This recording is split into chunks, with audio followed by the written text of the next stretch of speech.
কিরে, মন খারাপ করে বসে আছিস কেন? শরীর খারাপ করছে নাকি? আব্বা, শ্যামালি খুব কষ্ট হয়েছে। ও তো দেখতে চাই। ওই অসহায় মেয়েটাকে দেখে আমারও কষ্ট হয়, কিন্তু আমাদের তো টাকা নাই। অপারেশন করতে অনেক টাকা লাগবে। কত টাকা আমরা কোথায় পাবো বোধ? আব্বা, চৌকোটা বেঁচে দিলে হয় না? এটা তুই কি বলছিস? ওই তো ভেজলে আমরা খাবো কি? সামাদ ভাই, সালমান বিয়ে হয়েছে ওই কলকাতার বাবুর সাথে। সালমা,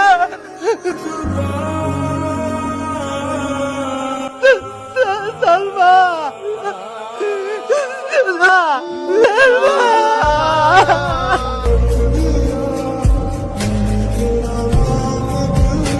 কি ব্যাপার, নৌকা আছে, মাঝি কোথায়?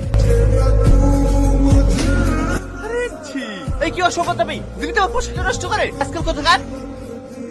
ছি ছি ছি, এই পাগল